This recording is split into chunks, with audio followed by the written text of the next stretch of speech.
Si on me demandait conseil, je dirais que ce métier, il faut le faire quand on a envie d'aller vers les autres, en fait, d'être, encore une fois dans le relationnel et surtout, je pense que la qualité principale de ces métiers, c'est d'être à l'écoute, de la personne qu'on accompagne. Je m'appelle Émilie Debouté, je suis AMP, je suis arrivée à la MPA en 2011. J'ai un poste un petit peu particulier parce que, il est, essentiellement dédié aux activités. Donc j'interviens sur, des temps en journée, sur des activités soit à l'intérieur de l'établissement, soit à l'extérieur.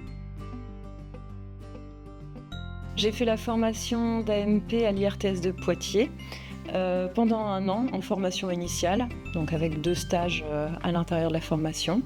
Et je suis arrivée à la MPA presque juste après. C'est un bilan de compétences qui m'a emmenée vers le médico-social. Au départ, j'étais pas du tout dans cette branche-là et en découvrant les métiers du médico-social, je m'y suis vraiment retrouvée. Ce sont des métiers où le relationnel est très important et c'est vraiment facile, je trouve, de prendre du plaisir dans ce genre de métier.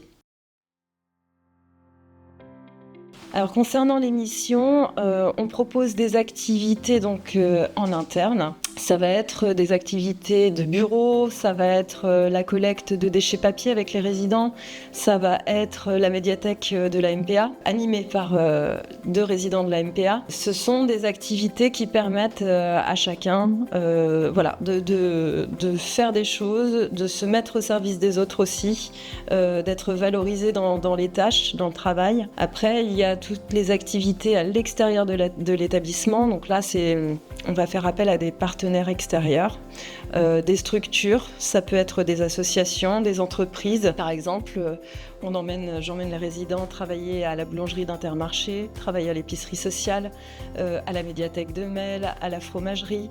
Voilà, ce sont ce genre de partenariats-là qu'on met en place depuis longtemps maintenant. C'est quelque chose d'important parce que il s'agit de changer un peu le regard que l'extérieur peut avoir sur l'autisme de manière générale. Voir une personne TSA travailler à Intermarché en toute sérénité, dans un certain professionnalisme, c'est quand même intéressant à voir. Et on essaye de valoriser ça, de valoriser les compétences des résidents. Alors dans l'établissement, c'est un poste très confortable parce que je suis un peu au carrefour de tous les acteurs de la MPA. C'est-à-dire que je suis entre les coordos, les acteurs de terrain, les éducs sportifs et aussi les partenaires extérieurs. Donc du coup, je suis au milieu de tout ça et c'est assez confortable pour moi d'évoluer à travers tout ce petit monde. Ce poste-là me donne aussi une grande visibilité, c'est-à-dire que voilà, je côtoie un peu toutes les maisons, un peu tous les résidents. C'est assez confortable. Après, au sein de l'association, on essaye de déployer les projets communs avec d'autres établissements de l'ADAPI. Et c'est en général des échanges très riches entre les établissements, entre les professionnels, entre les résidents de chaque structure. Donc c'est une routine en fait qui se fait plus à la quinzaine. Voilà, mon planning est fait de telle façon que les activités reviennent tous les 15 jours. Après, dans une journée, il y a une pseudo-routine. Quand j'arrive le matin à 9h, on commence en général par notre petit réveil musculaire.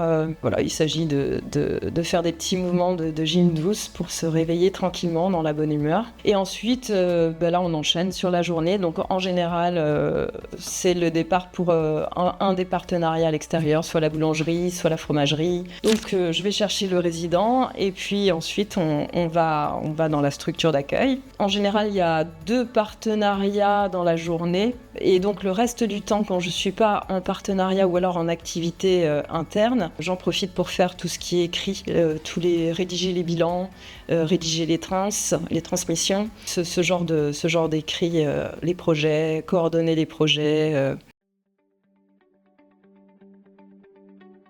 Si on me demandait conseil, je dirais que ce métier, il faut le faire quand on a envie d'aller vers les autres, en fait, d'être encore une fois dans le relationnel. Et surtout, je pense que la qualité principale de ces métiers, c'est d'être à l'écoute de la personne qu'on accompagne. Il faut entendre les besoins de la personne. Il faut essayer de chercher le choix de la personne, quel est le choix auquel elle adhère vraiment. On nous demande en tant que professionnel de travailler selon les recommandations des bonnes pratiques. Et bien voilà, c'est ça, c'est aider la personne à faire des choix éclairés et à se sentir elle-même en fait accomplie.